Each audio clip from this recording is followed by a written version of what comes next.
Again, thank you very much, Catherine, for the generous acceptance of my invitation. And so I have, as usual, I have some introductory note, a brief note about you, and then we will go to the questions. So Catherine Keller is a professor of constructive theology at Drew University. Keller's work is oriented around social and ecological justice, post-structuralist theory, and feminist readings of scripture and theology. Both her early and late work brings relational thinking into theology, focusing on the relational nature of the concept of the divine and the forms of ecological interdependence within the framework of relational theology. Among her works are Apocalypse Now and Then, A Feminist Guide to the End of the World, Face of the Deep, A Theology of Becoming, Cloud of the Impossible, Negative Theology and Planetary Entanglement, Political Theology of the Earth, and Facing Apocalypse, Climate, Democracy, and Other Lost Chances, which we are going to discuss today. So the first question, Catherine, is gender, theology, deconstruction, becoming, how do they all come together? You have developed the relational potential of a theology of becoming. Your books reconfigure ancient symbols of divinity for the sake of planetary conviviality, a life together across vast webs of difference, thriving in the interplay of ecological and gender politics, of process cosmology, post-structuralist philosophy, and religious pluralism, in both deconstructive and constructive ways. Could you please provide us with your personal and intellectual sources of inspiration realized in your academic endeavor and your books?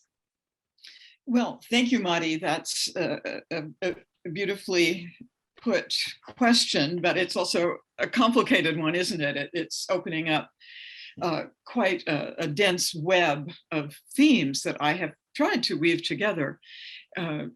Some scholars are better at intensive specialization and looking at one particular theme in great detail. I'm better at making very broad connections, and that's why I was drawn into a kind of philosophical theology. But I was first motivated in my intellectual life as a very young person, I suppose about age 18. I got very motivated by the emergence of feminist thinking, not just of the women's movement, which was awfully important for us, but also of the beginnings then that was in the 70s, the late 70s, as it started to dawn on me, the beginnings of theorizing of gender in ways that could be emancipatory for people who identify as women or as men or something else. But that opening up to really rethinking gender in tandem with the liberation movement that was pushing against the constrictions and contradictions of human rights in the United States was transforming for me. And I began to find voice there because there seemed to be an opening in Christian theology for raising these questions. But it all comes down, it all came down then, and it still comes down now for me, to this matter of our radical interdependence. That is our profound relationality, that what I am, what I really am, is already being influenced by you, Madi. I mean, that you're already becoming a part of who I am, and vice versa, hopefully for the good, we'll see. But that these relationships are constantly, creatively entering us and stimulating our becoming who we are moment by moment. So just this snowy day out here, I don't know if you can see it. Right. Very perhaps non-Iranian. But yeah, in the cabin in the woods, and it's beautifully snowy. that's also part of who we are now. So it's not just human relations, but the relations to the non-human environment. All of these relations are part of who we are. Now, what does this have to do with feminism? Well, it was becoming clear to me that to understand patriarchal civilization, especially in its Western form, and perhaps especially in its Christian Western form, and the ways in which that Christianity got secularized, we needed to understand how separate and independent the male self thinks that he is. So that was probably my core young insight, that the male ego, the male I, had been pushed and forced in the West into this model of independence. This, I am who I am. I'm Popeye the Sailor Man. That's just a cartoon version. But this sense of the I am as a kind of stable core of identity, and around it a kind of shield against the world, even perhaps against his own body, as in the Cartesian sense of subject and object, and even one's body is the object. So realizing that there was a kind of masculinity that had been forced upon the world, forced upon men, that gradually became a deep habit, helped me to understand that feminism was not just about equal rights for women, that we didn't want to be the same as that kind of man. We didn't want to be independent egos in that sense. And that this feminist thinking wasn't just for women, that it was also to help men find liberation from this separateness that might serve power drives, but that also creates alienation and loneliness, and certainly seems to nest deep in the United States psyche, with our particular sense of freedom, often misunderstood to be just about individual liberty, and therefore loses sight of the question of collective liberations, of social liberations, of the liberations of colonized peoples, of the liberations of colonized genders, of the liberation of colonized races, of religions that are seen to be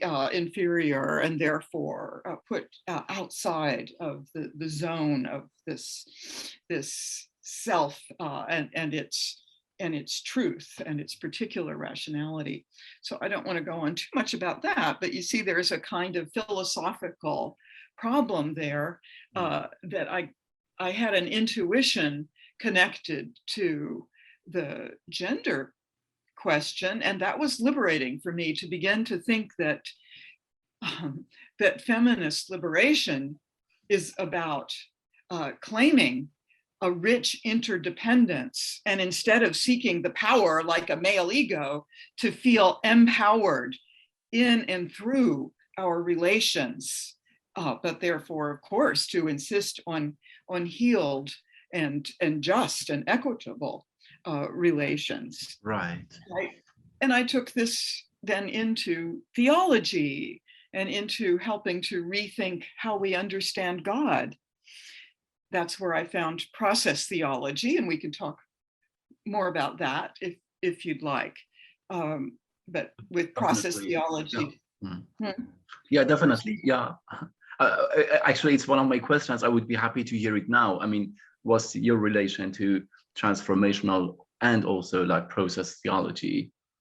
Yeah, right. I was very fortunate to be introduced to process theology within a couple of years of coming into a kind of feminist consciousness. I was in a liberal progressive Christian theological school, a seminary. I was training to be a minister.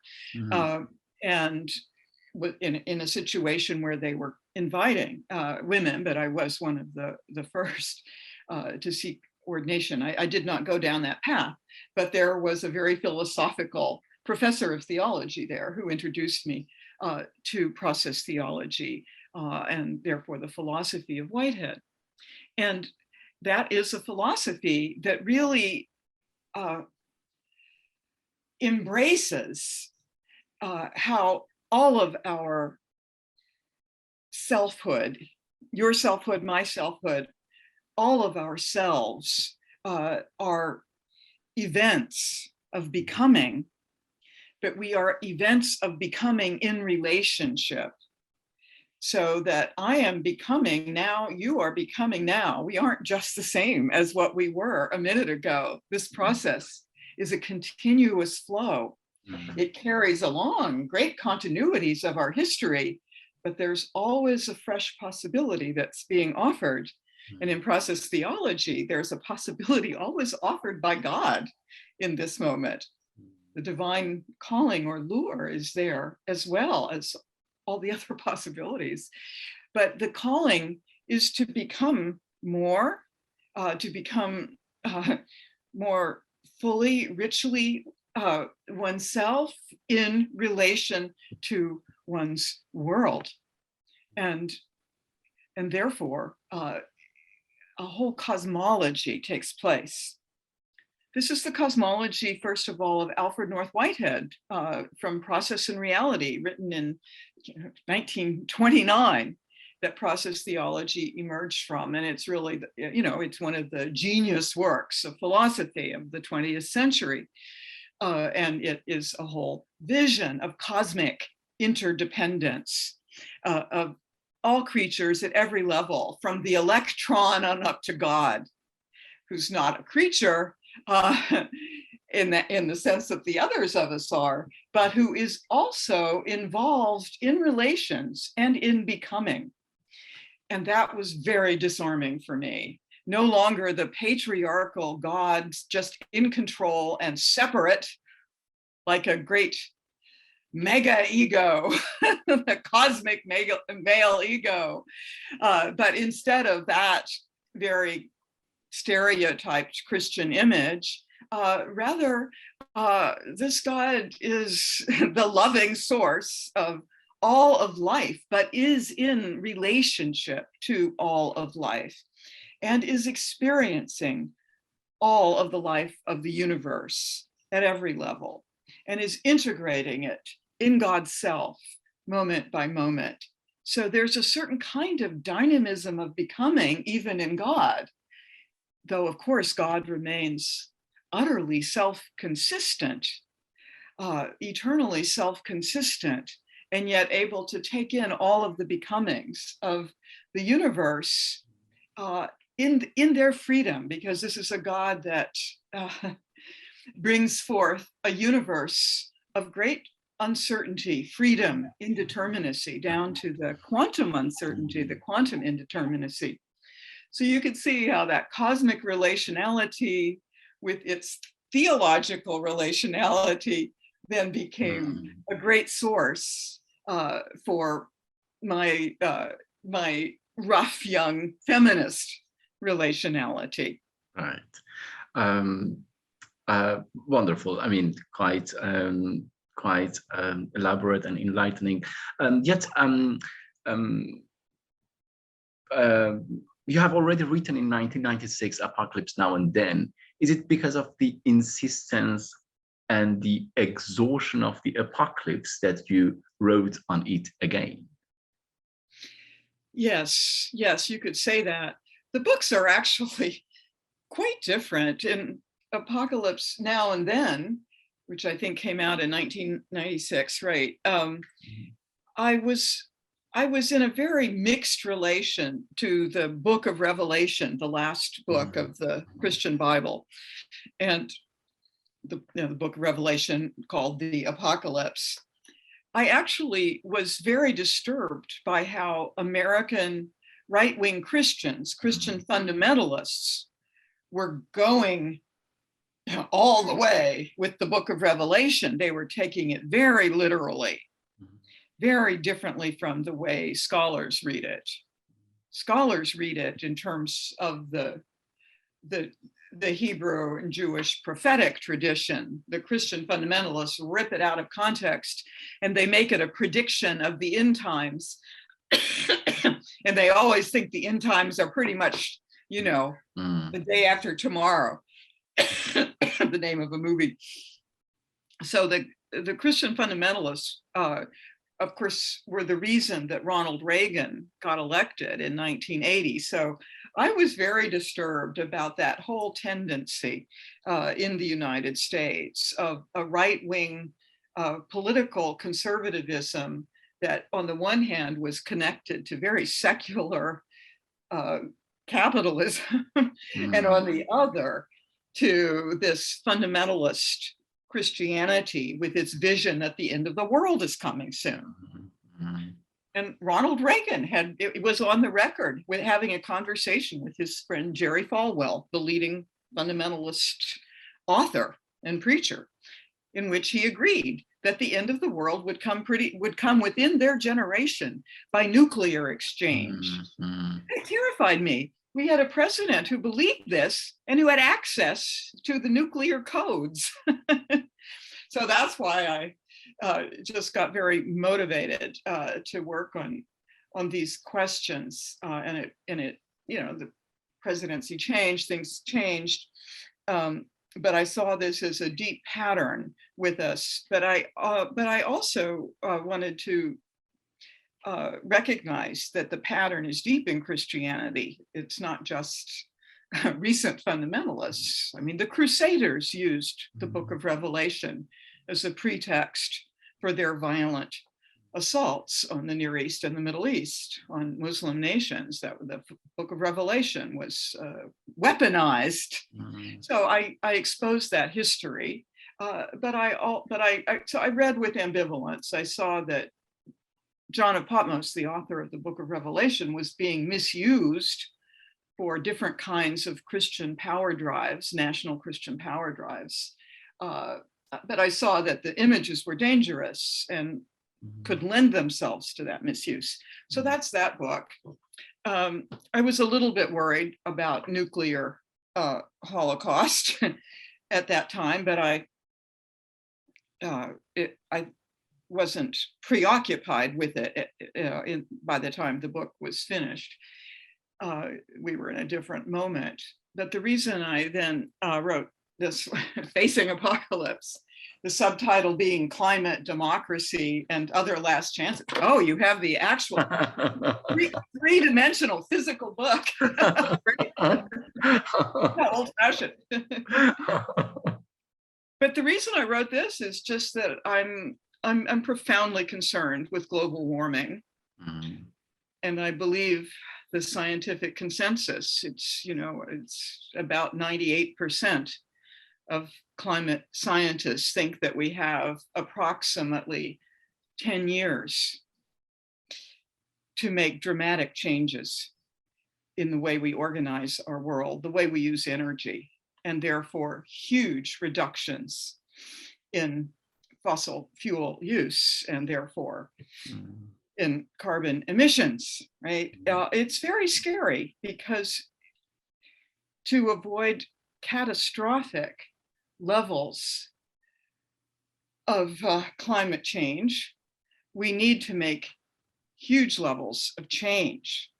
And that means that especially the big emitters of fossil fuels, the United States and China, first of all, Russia would be good to get in there too, but it has other interests right now. Yeah. Right, we're also distracted always from climate change. Climate change is never dramatic enough. There's always some big war or something on the horizon to distract us, or an economic crisis or a pandemic. So it's very disturbing. True. Because we keep not holding enough collective attention to this developing emergency, because it's moving slowly and because it's so inhuman in its in its causal networks, and because the change that 1 degree centigrade of warming in a year makes is huge, and yet that seems silly to us because in one day we can have a 10 or 15 degree drop or rise. So people don't intuitively get it. It's too abstract, and all of the global corporations, mostly based in the United States, put out lots of great propaganda against it. So I wrote Facing Apocalypse because I was very worried about this and very worried that that United States democracy is extremely fragile. By the time the book was being finished, we'd had the election of Joe Biden.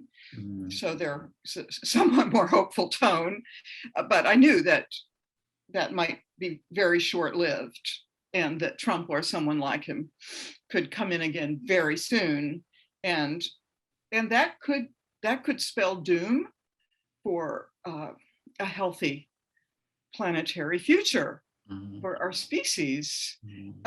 So you can hear in my way of going into that. Sorry, there's a lot of concern.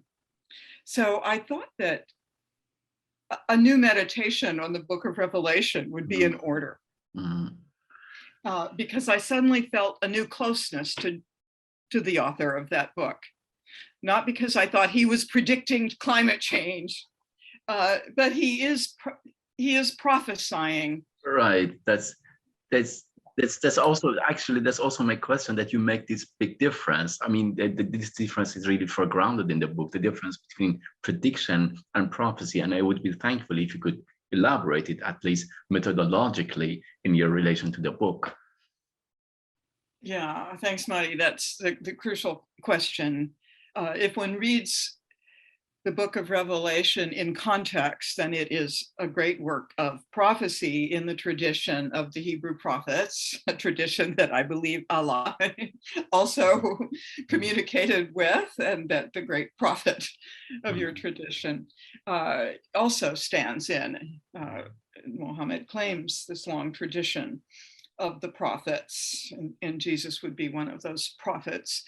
So this is an important tradition of prophets, and there is in the prophecy of each of them great warning against how wrong things can go. So there is warning of judgment, that it is of tremendously catastrophic human events that can encompass the whole planet, that can be very destructive for the non-human environment as well as for the human, if we do not live with justice, if we do not take seriously, not just as individuals, but as peoples, the way of justice, the way of a love that is not sentimental, but that motivates justice for the weak, justice for the widows, justice for the oppressed, justice for the colonized, justice for those trapped in horrible labor conditions, justice for those who are oppressed because of gender or sexuality, et cetera, et cetera. So the prophetic tradition teaches justice on behalf of the oppressed. That's the core of the prophetic tradition, and that if we can honor that justice, if we can together practice that justice, then we are participants in the becoming of a whole new way of being together, that is symbolized then as the new heaven and earth, the new Jerusalem, very important symbols in the Book of Revelation. Right. Or we can go the other way to total catastrophe. So it seemed important to read the Book of Revelation in its context. It was a critique of the empire of Rome in code, which was the empire of its time.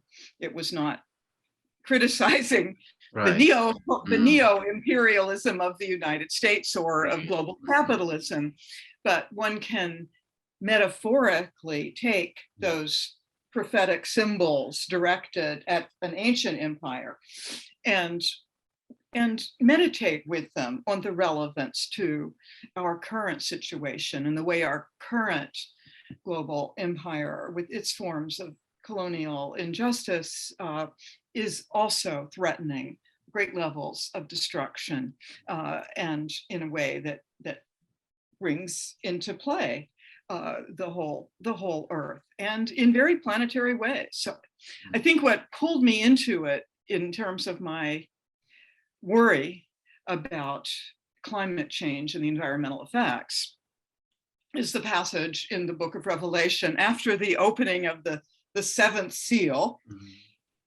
Famous movie by Bergson is called The Seventh Seal, probably known in Iran as well. Yeah. But great filmmaker. But the opening of the seventh seal then opens onto what? Well, what the angel announces then is, first of all, that 1/3 of the trees of the earth will burn. And I was reading this again at a moment when, and it was 4 years ago, I think, when the forest fires in California were horrible. And this year they were even worse. They went on and on. I mean, these wonderful old forests all across the state of California, which is our second biggest state, are burning down. So that became very alive for me. And this year, I mean, there are forests in Siberia which were burning. So the burning seemed very vivid, symbolic. It just had resonance. I'm not saying he was predicting our fires, but I'm saying there's a prophetic sense that has a material intuitiveness about how all of life connects. And then what's the next verse? That 1/3 of the life of the seas will die. 1/3 of the life of the seas. Well, that's about where marine scientists say we are now. It might be that 1/3 of of the life is dead or dying quickly because it looks like perhaps 1/2 of the coral reefs are dead and dying. So, this is, it's emergency stuff. And I happen to be bumping into that old text, getting very concrete in that way. So I won't go into more detail like that, but I thought I wanted to read the book in a very non-fundamentalist way, taking it as poetic poetry, but poetry with a sense for the interdependence of our unjust human imperial structures with the living systems of the planet, and how the vulnerability is therefore planetary. And so I went into the text chapter by chapter, offering meditations. And I think some of it's kind of amusing, isn't it? I mean, I tried to actually find some humor in it. I don't think it's just a depressing reading. It's meant to be. No, even the prose. I mean, even the prose is amusing and interesting. Yeah, I really enjoyed it. I mean, it seems that, Catherine, you're not only critical of the fundamentalist approach or I would say hijacking of the book, but also the biased scientific view. I mean, it seems to me you are challenging both fronts on both fronts in a sense, and it seems that one of the issues that you're addressing in the book is how to avoid this kind of widespread nihilism. Yes. Could you please elaborate on that? I mean, on both fronts. Yeah, thank you. And I am critical, not so much of the sciences themselves. I'm very supportive of climate science and of all good scientific work. But the criticism is, as you say, directed against a kind of secular nihilism So I'm not critical of the secular per se, but I'm very critical of secularism, which is its own kind of religion, which is just dogmatically closed to the insights of the great wisdom traditions of the world, the great religions. That kind of secularism, with its more dogmatic atheism, tends to trend nihilistic. It seems to create a sense of an inherent meaninglessness. And I find this among young people. Even some students of mine in a theological school are really affected by this. And in relation to the climate, this is devastating. It means they get the attitude of, oh, it's too late. It's a kind of climate nihilism. It's just too late. You know, we're already over the tipping point. Well, it is not too late. And we are starting to tip. Therefore, it is very important not to give up now. So I find the nihilism very dangerous. And as you know, I juxtaposed it to the denialism, which is the common word here, the denialism for climate denialism, for especially the whole Christian right, but also a whole lot of a whole lot of Republicans who are secular, who deny that climate change is real, who think that's just a left-wing hoax. It's just some kind of anti-capitalist strategy. So that's the denialism on the right. And then we have this nihilism that tends to be on the left. And that's a dangerous situation, because both the nihilism and the denialism create a kind of paralysis around making the kind of changes socially, culturally, economically, and ecologically that are still possible. Yeah, which is strangely true everywhere. I mean, I can feel the same thing in Iran. I mean, the same thing in... Really? Yeah, well, the same thing in regarding definitely the fundamental reading of Islam against this kind of nihilistic approach that it's too late, we should give up. I mean, there's no hope. Although you make this beautiful difference between hope and optimism, let's say. You pick up all the important distinctions, buddy. All the important distinctions. Got them.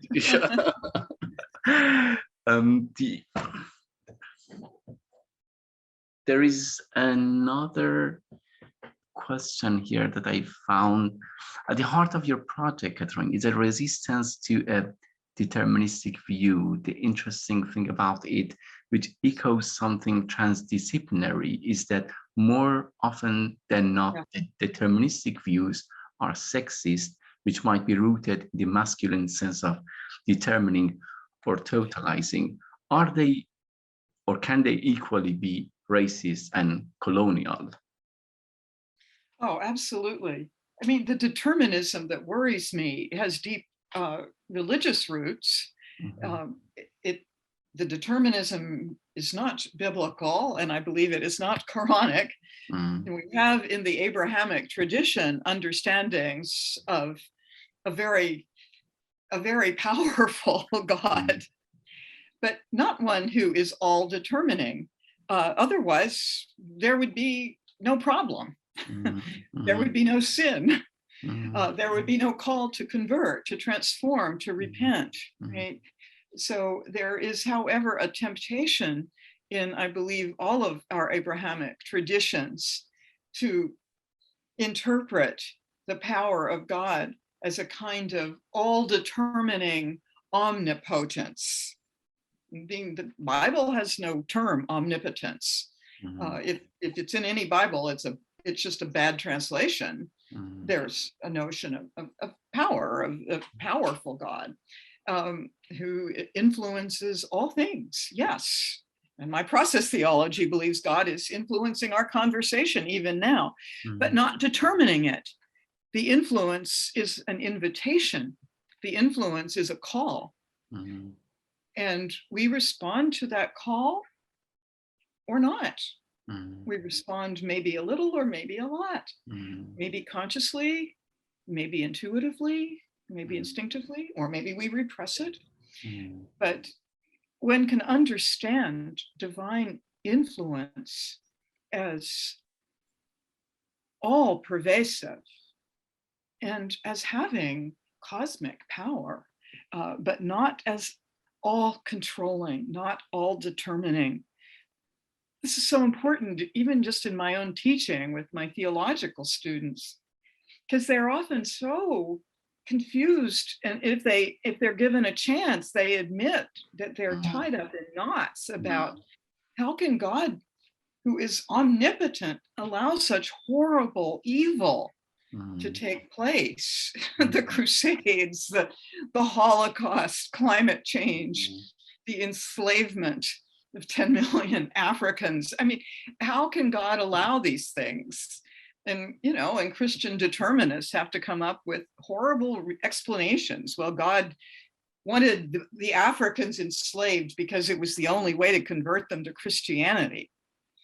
I mean, it's ludicrous. If God is all powerful, God could have just clicked God's fingers and converted them, if God is all powerful in that controlling, all determining way. So, my students often have to work through deep contradictions, but they find a lot of liberation then to realize that God's power and God's presence is all inviting, is all calling, not all determining. So one has to work theologically on the theological determinisms. But then process theology is great for that. It's because it's very systematic. It has a very strong, developed, detailed understanding of an alternative. But at the same time, as you say, there's the analog, there's the kind of secularized determinism. And, it can be a completely atheist, scientific determinism. It kind of takes the place of an all-determining deity. And it might be worse because it's so reductive in its understanding, because the determinism is just of absolutely unconscious, impersonal, natural laws that develop by accident over billions of years, just pure chance, then determines everything. I sense a deep contradiction there, don't you, between the pure chance and all determinism? But yeah, I think we have to push against that determinism, even within ourselves, because the habits of scientific determinism and the habits of religious determinism can be kind of unconscious and just spread through our communities or our cultures, and they deprive us of our sense of freedom and of agency and of ability to take responsibility together. Right. What's interesting for me in your project, Catherine, is, generally, is that you have a different approach to myth and symbols when it comes to book. You try to actualize them in a Whiteheadian sense of the word. You try to deal with them in the actual sense of becoming, let's say. Yet there are other readings of the book, at least among people who are known as traditionalists, like Fridtjof Schwann, like René Guénon, all these writers, like Hossein Nasr. There is another writer, Ananda Kumaraswamy, Fridtjof Schwann. All of them, they approach the text not in a fundamental sense, but at the same time, you can't expect anything emancipatory from their projects. They don't offer. I engaged myself with some of them when I was younger, and in the end of the day, you have some mystic understanding of the book, which cannot be implemented in your political orientations or in the emancipation or in the in decolonization of, like a power in different forms. Have you been also busy dealing with these kinds of readings of the book, which are not necessarily fundamentalist, but are apolitical in the sense of the word? And you mean reading of the Bible as a whole, or reading of the Book of Revelation in particular? No, Bible as a whole. I mean, generally. Yeah, right, the general symbolisms of it, right? Yeah. Of course. I mean, I think there's nothing more important at the very, basis of an emancipatory theology than dealing with the interpretation of Scripture, with what we call hermeneutics, that Greek-based word that means translation, but translation then itself meaning interpretation. So any basic translation between languages is interpretation. So just to translate the biblical text from Hebrew or Greek into English or German is an act of interpretation. But that's just the beginning. And every theological position in history is some kind of interpretation of Scripture, whether it's taking responsibility and consciously working with the text or not, and whether it's working from a very conservative view or something more transformative. And the conservative views, as you say, are not necessarily fundamentalist. They can just be a way of imposing more doctrinally accepted interpretations. So yeah, I mean, there would be no feminist theology, for instance, without the strong biblical hermeneutics of who was first, perhaps Letty Russell, who was a feminist scholar of what was then still called the Old Testament, the Hebrew Bible, and then Elizabeth Schussler Fiorenza, the great New Testament scholar, who's still alive and working. At least when I last checked, she was still alive. And nothing more important than those rigorous scholarly contextual readings of the ancient texts that free them up from the dogmatic imprisonment, so that another kind of vibrancy comes through. But what happens is that, of course, the text itself then is calling for interpretation. The text calls to us that it's to go beyond the letter, that it's not a matter of the letter but the spirit, says Paul, of the text itself, of his text as well. So we have to work then with the language of symbol, the main language of the New Testament.